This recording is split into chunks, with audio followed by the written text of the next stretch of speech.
Glad you can be here with us today or this morning or this evening, wherever you may be.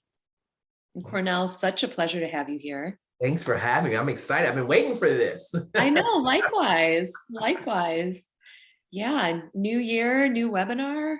I'm loving it. Yeah. Hi, Cecilia, welcome. We're going to kick off in 1 minute.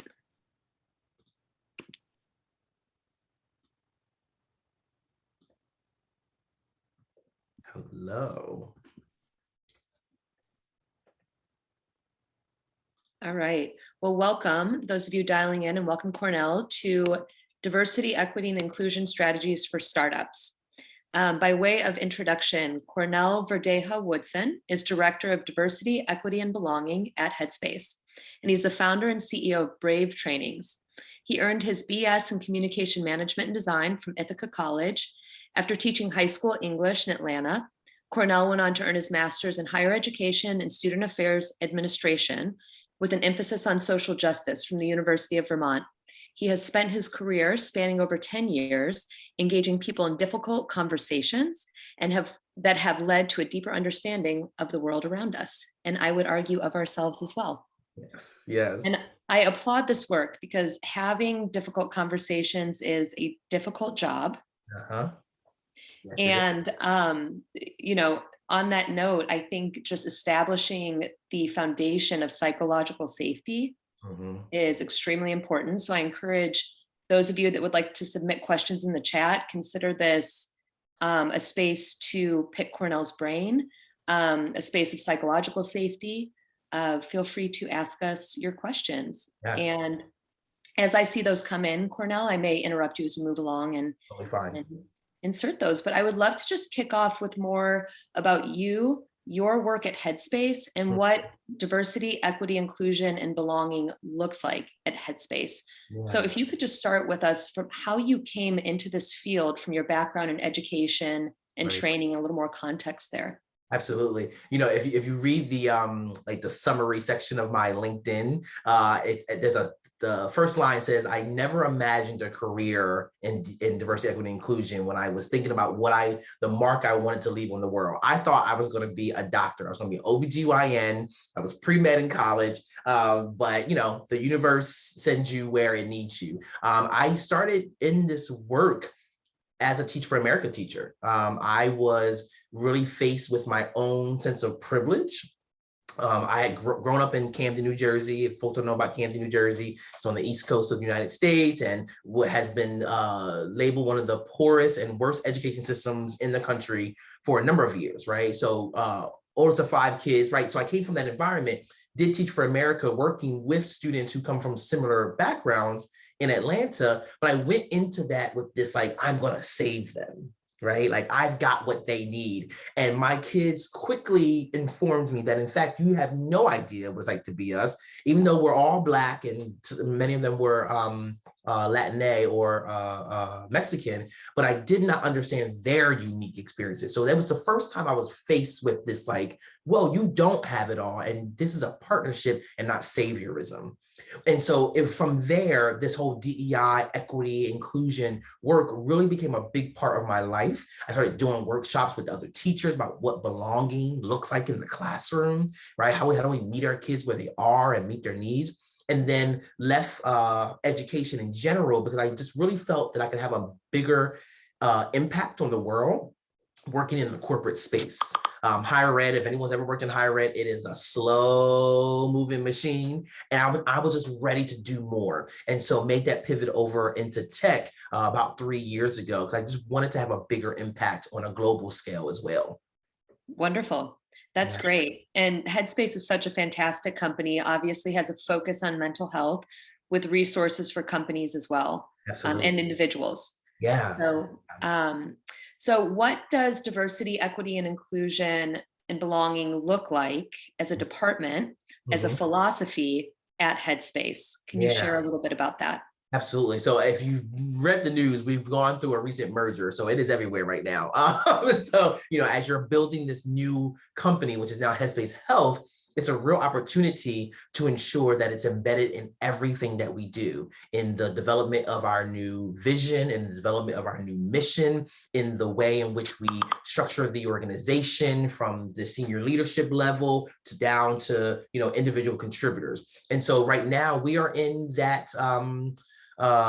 real inward reflection stage, right? To say, what kind of company do we want Headspace Health to be? And where are the places where DEIB really needs to sit and exist? And so what we're doing is, so right now I'm actually working on what that vision, DEIB vision looks like. What are our guiding principles? So when there's an opportunity to do something, to make a decision, what are the principles that are guiding how we make that decision? And then what are the pillars, meaning what parts of the business do we know DEIB must touch in order for us to be successful? So very reflective, lots of conversation, but really involving everyone from senior leadership all the way to individual contributors in what that looks like from an OKR perspective, objectives and key results, and the work to achieve those results. Awesome. And so what does it look like when you work across these different teams? Mm-hmm. Is this coming in and sitting in on meetings? Could you just share a couple of examples of how your department works across teams? Absolutely. So we meet with each senior leadership team member, so our C-suite, once a month or bi-monthly actually, to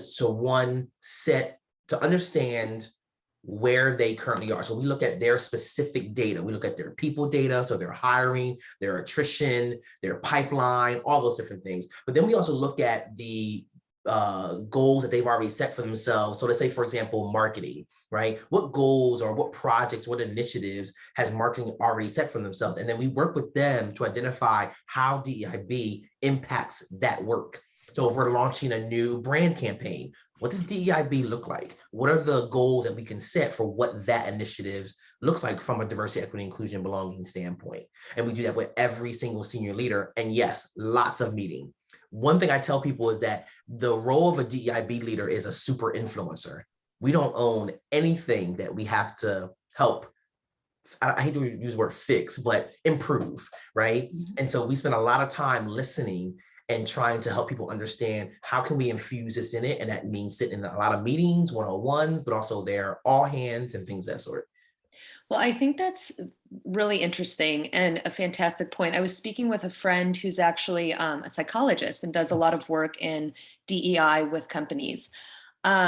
She was pointing out the fact that, this can be a tough issue for a lot of people to talk about because it kind of uncovers some of our deficiencies, mm-hmm. right? Like a lot of us walk around with underlying stereotypes that we don't really want to recognize or look at. So it takes outside experts, people who really understand how to intentionally implement diversity, equity, and inclusion strategies to come in and help us learn. Yeah. I think that there's incredible free resources out there for companies, for startups that don't have a head of HR or a head of DEI that they could be referencing and learning from. Yeah. And would encourage that because it does take a disciplined approach and intentionality. Absolutely. On the disciplined approach piece, you have a deep background in training. Mm-hmm. So what does good training look like? What does good DEI training look like? What are some of your... I love this question. And it's funny because my bio needs to be updated now because I'm in a doctoral program at University of Southern California in organizational change and leadership. And a big component of it is this development of effective training and learning and development in order to achieve that change. So for me, effective training is really connecting what needs to be learned to the overall business goals and which DEIB needs to be a part of. So every single year when we go to revamp those goals, I'm asking our C-suite, what is it that we're focusing on, for this upcoming year? And then sort of connecting those OKRs to the DEIB OKRs to those business, I put business around it, but like sort of, formal, traditional business goals, and then taking our learning opportunities to say, what do we need to learn in order for those things to come to life, right? And really drill it down. I use a model called the New World Kirkpatrick model, which is an older model that, and when it first was established, was created to assess the effectiveness of trainings, but the newer model helps to develop those trainings from scratch. And what it is really trying to ensure that we are getting at behavior change and not just what Kirkpatrick calls the level one of like, did people enjoy the opportunity or the experience? That matters, right? But are they using the skills and the tools? And so I think effective training is really also meeting people where they are, creating opportunities for people to be able to come to the table for the conversation, and also very concrete action steps. One of the things that people tell me all the time is like, I get all this, what do I do? Right? Like, what do I walk away or leave this training doing differently? And really being explicit around what that looks like, I think is super critical for any training. Yep. Well, and I think there's a lot of importance just in awareness as well, in streamlining some of our language and, understanding policies, et cetera. There's, indications that people who have that increased awareness, heightened awareness, are more likely to take part in educational opportunities, and that the outcome of that is more positive actions. Absolutely. So I think that's a very powerful tool as well, even if we're just creating more awareness around macro diversity, equity, and inclusion issues and company level issues. You've got to make that space for that, because you have many people who are on different understanding or levels of understanding around these issues. So that process of awareness and understanding is critical. And then how we move from what I call from awareness to action, and then how do we reinforce the action, right? So once the training's over, it's not just like, all right, we're done. You understand bias now, and now you're good. But how are we reinforcing those behaviors after the training so that people know, one, we're serious, and two, there's an opportunity for them to practice the skills that they've been taught. The other thing I would say too is many of these companies either are or will become global organizations. So how are we also localizing our training tools as well for what DEIB looks like in that space? So if I do training in APAC in Asia, I will talk about race because I don't believe that they live in a bubble, right? So they do understand those concepts, but I'm really going to hit hard on gender and class and things that sort, right? To really make sure that we're hitting hard on the areas and topics that are really pertinent in that space. This is interesting, the different dimensions of diversity. We talk about gender a lot. We talk about race a lot. Ethnicity comes up. There's a few that don't come up, like neurodiversity, ability, those types of things. So it's interesting. Are those dimensions you are formally integrating into your processes as well? 100%. We take an intersectional approach. My work always is intersectional, right? What I do, so for example, in our talent acquisition strategy, our focus oftentimes is on what we know is that historically efforts to diversify workplaces usually end up leaving out race, even though that's usually the impetus for why diversity gets talked about, right? And so it ends up focusing more on gender usually, right? But race always ends up falling to the wayside. And so what we do is we do sit at the top level, focusing on increasing race and ethnicity at the intersection of ability, of sexual orientation, of things like neurodiversity, class, and things that sort. And so that intersectional lens helps us identify partners. So when we go to partner with organizations that can help us get in tune or connected with the talent that we're looking for, we're asking, what are your intersectional data? How many women of color? How many people with disabilities who also are women or of color or who are queer do you have within your organization? And if those organizations don't have that data, that's not a partner that we need, right? Because this is where sort of how we focus on our strategy. Yep. Yeah. Thank you for sharing that. Yeah. There's some good questions coming in here that I want to defer over to. A question about the OKRs that you referenced earlier.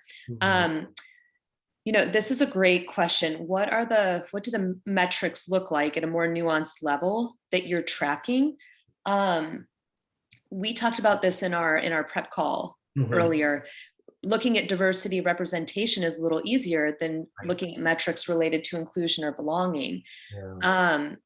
For startups in particular, I think, that have limited time, money, and attention, they really do need to be making a business case around the importance of diversity, equity, inclusion, and belonging in the early days. Right, right. And that's culture. And as they say, culture eats strategy for lunch. Mhm, So mhm. that's how well can you recruit people as you've gotten at? How well can you retain diversity within your team? I'm curious, Headspace is a big startup at this phase, Right. but what are some of the other metrics look like that you're Yeah. tracking? So aside from those quantitative, right, our engagement surveys, our diversity numbers, hiring and nutrition and things that sort, I am a big proponent of making sure that leaders and myself are having engagement conversations with folks. So one of the things that we've done, or what some companies call our skip level conversations. How are you getting in tune with the lived experiences of various populations within the company? So another thing I might look at is, what are it's still quantitative, a little quantitative, but it gets to some qualitative experiences. So in our bias response, sort of strategy, right? When people report certain behaviors, are we seeing a decrease in the number of reports that are taking place? Are we seeing people be more vocal? So when we think about psychological safety, we have a quantitative score that we're looking at, but in our all hands, if we're seeing, for example, in Zoom, I don't know if everyone may not use Zoom, but there's a way to submit a question anonymously.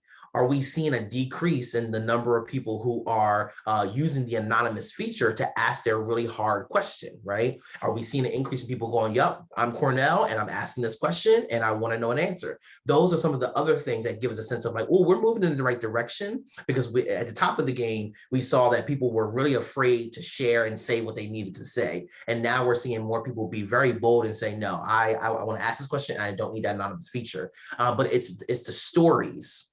But in order to get to the stories, in order to get to the qualitative metrics, you got to set aside the time to actually engage with folks across the business and hear about what they're experiencing within their identity, within their position at the company.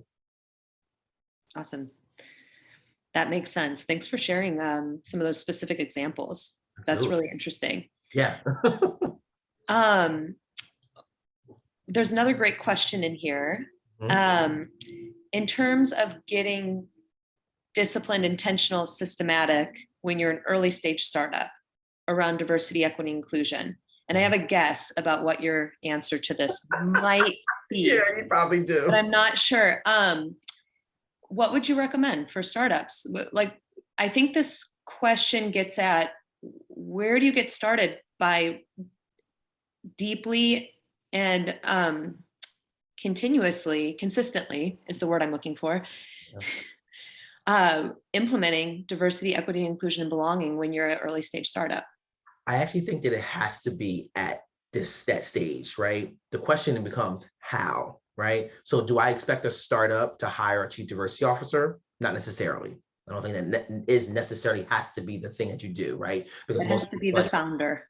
right. Because most of your budget is going towards hiring, right? Particularly if you're in tech, right? You're hiring the right engineers, right? You're hiring that team to build the product, so you can get to a point where you have 500, 1,000 employees and things that sort, right? Totally get it. But there are things like you can hire an external consultant, which isn't a yearly ongoing budget line, but someone external resources to come in and help you understand at this stage, what should we be thinking about, right? And a lot of that is culture, how we make our decisions, what decisions we make. Because as you grow and get bigger, it becomes harder and harder and harder to go backwards and undo some of the things that we didn't think about in the first place. So being really, really clear on what type of company do we want to be. And I really do think, to Cecilia's question, I think that having guiding principles around DEIB and pillars of where do we know DEIB needs to be a part of is really important at that stage. But again, how you go about doing it, necessarily hiring a chief diversity officer or even a director of diversity may not necessarily be necessary, but having some external support and helping you guide that is really important at this stage. I've been at smaller companies, I've been at mid-sized companies, I've been at huge companies, and it is difficult to make that change and add that in once you get bigger. Awesome. And I think that your tip about hiring a consultant is an important one. I mean, so much of product development and culture building is pattern based. It's what are the comments and questions that are being raised over and over again, Right. and directing our thinking, directing our building and growth. Yeah. So bringing in an outside lens, bringing in different voices is crucial at those early stages. Absolutely. And creating really intentional moments where, so one of the things I tell our leaders at any company I've ever been at is to say, when there's an opportunity, when you're in a meeting and you're making a decision, stop. And once you've landed on where you kind of want to be with your decision, stop for a second and go, who might be harmed by this decision? Who are we leaving out? Whose voice, right? Those are ways in which you are adding DEIB into your work by just stopping to ask the questions of what are we missing here? Was diversity thought about? And those are things that people go, oh, wow. And maybe we don't know. So then how do you bring in, a consultant or someone, a coach or whatever that may be, to help you fill in the holes that you may not have, right? But just stopping to reflect and ask the question before you let that decision be cemented and firm, to be a little bit open to like, oh, this may not be it, because we might be causing harm. We might be doing something that goes against our culture or values around diversity, equity, and inclusion and belonging. Yeah, and do you have any guiding thoughts on writing out those principles that you were talking about? Mm-hmm. Almost like what's the Cornell template around that? What are the things that have to be underpinning that principle statement? Because I do think that's excellent advice. I think that it's very important that early stage founders are doing that, because beyond it being the right thing to do and having an influence on your culture in the long term, you don't want to be out of step with the macro trends around diversity, equity, and inclusion as well. You're going to have investors and candidates that you're interviewing asking about what you're actually doing and how you're approaching things. And so what are your thoughts on writing out those principles at your early company? I think it's so critical, because having something that people, because as you hire new people, that document that you write down and create gets shared out, and it reminds us who helped create it, but also new folks who are having joined our organization of like, this matters to us, right? And so not having it written down, formalized unconsciously, indicate the level of importance, right? So things that I'm not as concerned about, I don't write down. When I really want to remember something, it's written on a piece of paper. Like, I gotta get this done. And I know that sounds really like, okay, weird, but like, it's the unconscious ways in which we engage in these things. And so writing it down, getting it formalized so that we can return to it. And again, going back to that meeting where we have an opportunity to make a decision, let's pull up our DEI guiding principles. Based on what they are, ask those questions. Have we thought about this, right? And if we haven't, let's go back to the drawing board and make sure we have, to make sure that this decision is the one that feels right for us. Absolutely. We're going to have to do a workshop on this. I'm seeing this comment here, and I completely agree.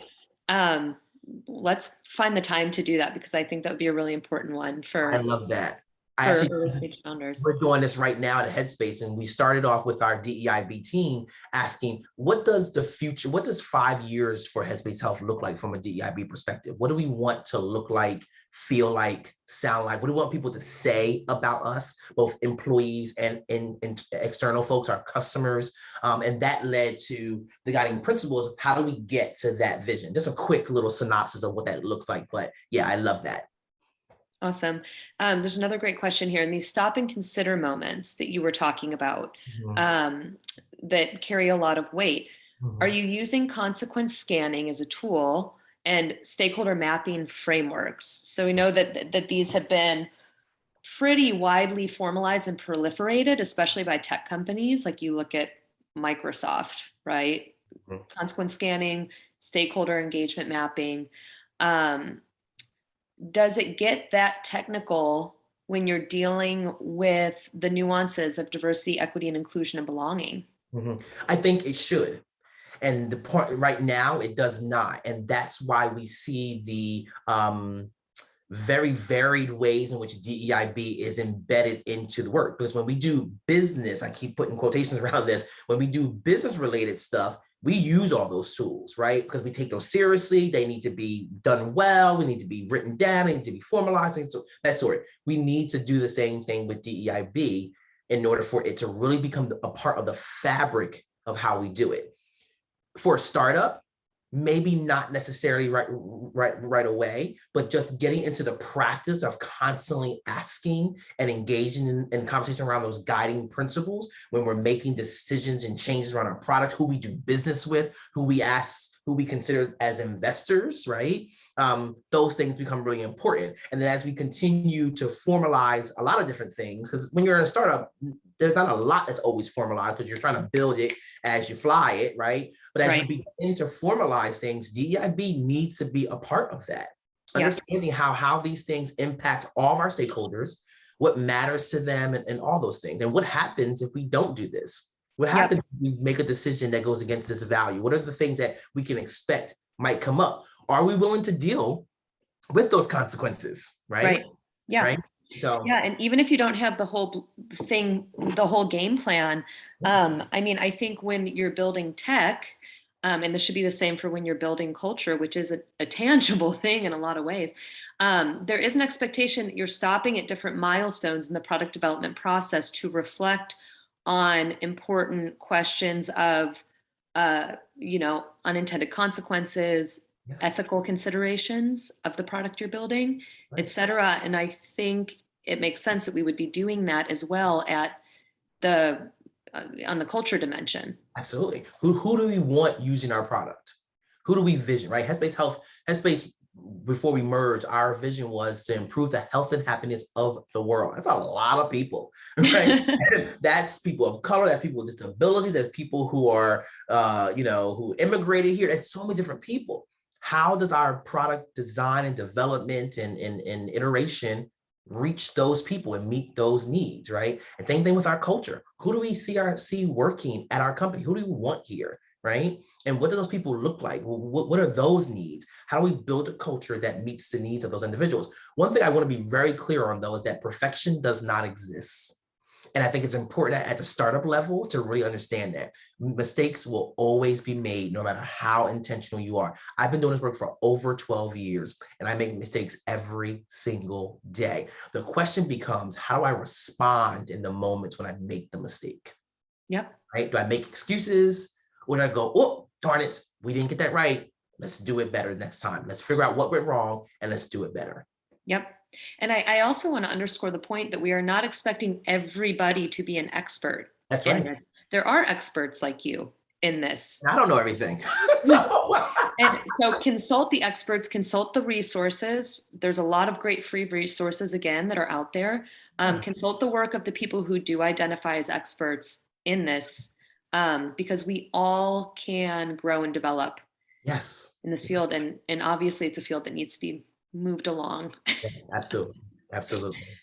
I'm curious. Headspace is sort of a special company because your entire business is built around improving mental health and happiness. So what are some of the elements of working at a company that focuses on that you really like, or that make it kind of unique? I love it. One of the reasons why I came to Headspace was its focus on a work-life balance, and really helping people find balance. Work hard, but play hard as well. So one of the things that we do is that every Monday through Thursday, 10 a.m. and 3 p.m. California time is a mindful moment, 30 minutes. And so we have company-wide meditation, or get up and go, make your coffee, go for a walk, go play with the dogs, play your PS5 if you were lucky to get one, right? Whatever it is that you want to do in that 30 minutes, go do that. And it's blocked on our calendars. You are not allowed, you can have external meetings, that's your choice, but no internal meetings that will require employees to be in a meeting are allowed. And that's made very clear. Does this happen at the same time of day for everybody? Everybody. And what time of day is that? Just curious. So for our US folks, it's 10 a.m., 3 p.m. California time, right? And then for our UK, it's a different time, but same concept.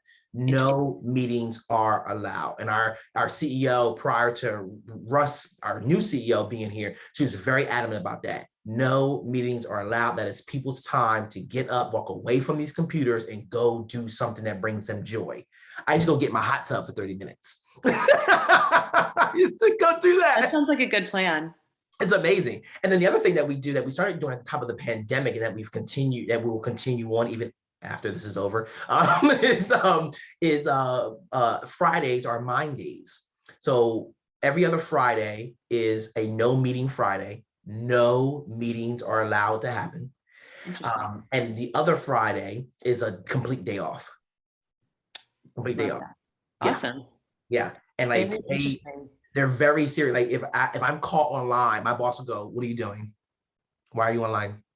Yeah, because if everybody's respecting it, then that's right. It makes it a lot easier. Right. And sometimes our CEO or our C-suite may do some things, but they always make it clear, I'm sending this because I need to get it off my plate.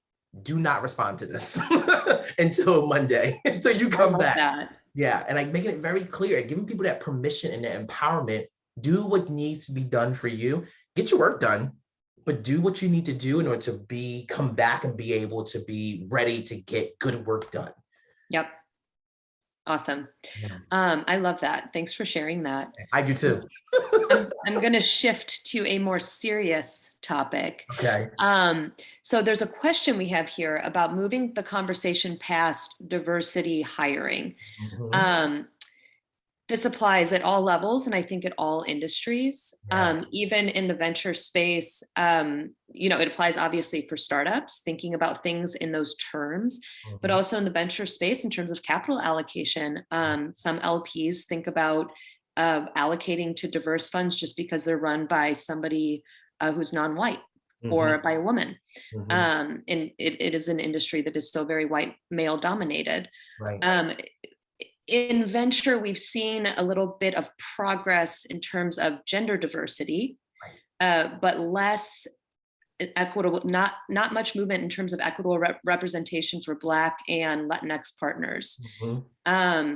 So this is obviously something moving towards a field of even more representation and actual inclusion is extremely important. So any thoughts you have on moving past this conversation of diversity hiring, which, and what your thoughts on that phrase are, frankly. Yeah. And then I'm also curious, like, given these trends, like what keeps you optimistic about this field and it moving forward? But first, I'd love for you to touch on that diversity hire piece. Yeah, I abhor the term diversity hires because to me, everyone brings diversity to the table. Even a white, straight, cisgender man brings a diversity to the table. It's just a diversity we have a lot of, right? And so we're lacking in other dimensions of diversity. So for me, it's about inclusive hiring. It's expanding diversity to make room for voices we do not currently have. That's the language that I always use, because what it does is it separates the white folks, right? White men, cisgendered men from the diversity conversation,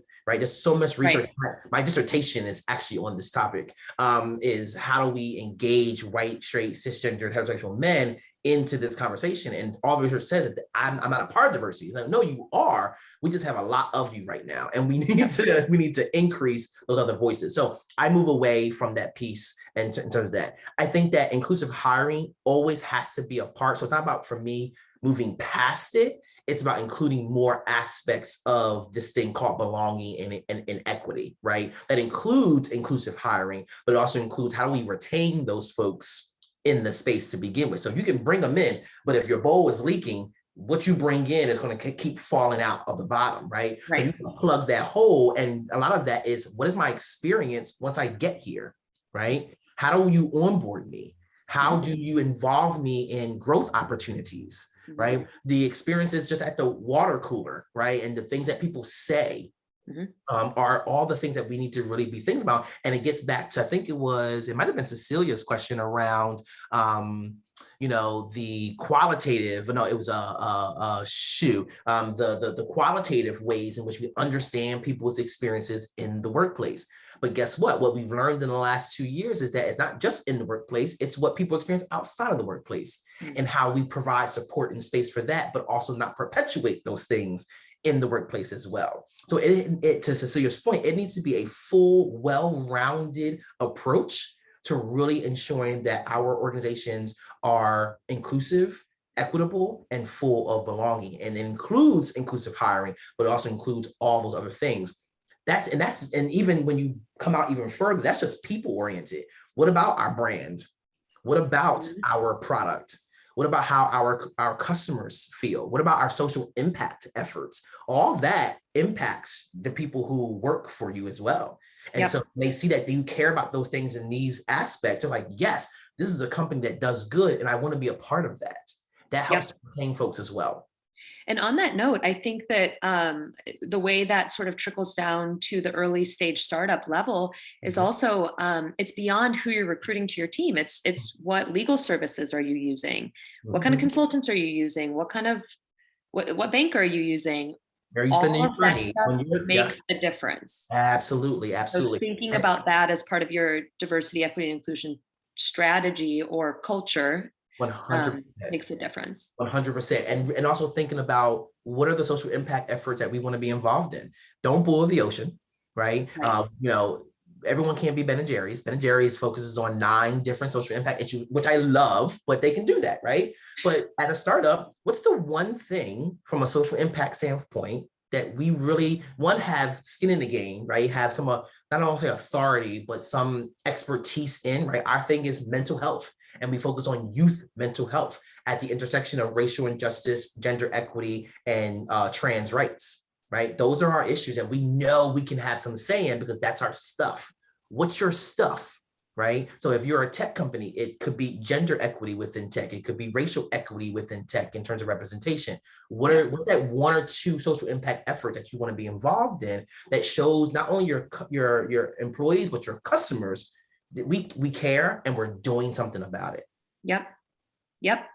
No, I think that's excellent advice. Thanks. In our last 2 minutes here, I just want to rapid fire real quick. Training on a budget. What do you recommend? I would argue pick something every quarter, one topic every quarter that you all focus on. Right. And you bring in your trainer to do a workshop. And then I typically will work with my clients to go, hey, here's what you can be doing after I'm gone. Right. So you spent this, chunk of money on this workshop, this conversation. And then here are some YouTube videos, TED Talks, short articles, books that you can be reading. And then here are discussion questions that your people managers or you as a leadership team can come together to discuss. That's how you keep the learning going. It doesn't need to necessarily be always with a trainer. It can just be in what you're reading and the discussions that you're having. And on that note, what should we read? What's one book you would recommend? I love The Sum of Us. I'm blanking on her name who wrote the book. But if you just Google it's somewhere behind me. The Sum of Us? Yeah, The Sum of Us. And it talks about the impact that racial injustice has on all of us. Michelle Kim's book, The Wake Up, is absolutely amazing. And it really gets at a higher level, not just race and things that sort, but all aspects of diversity. And I actually highly suggest that one. And then anything by Lily Zhang that she writes. Love it all. Awesome. Very last thing. What's one thing we should just all stop saying in addition to diversity hiring? It's driving you nuts right now. But that's the one. Okay. That's the one that comes up. One thing I will say, it's not that we should stop saying it, but we should stop allowing it to be a barrier, is I don't know enough to get started. None of us knew enough to get started. We got started and we learned and we made mistakes and we were humble and vulnerable about it. We learned as we went and we were intentional about that learning. Absolutely. Thank you, Cornell. It was such a pleasure to be here with you today. Likewise. All right. Well, have a happy new year and we'll speak to you soon. Yes. Bye, everyone. Thank you so much. Bye-bye. Bye.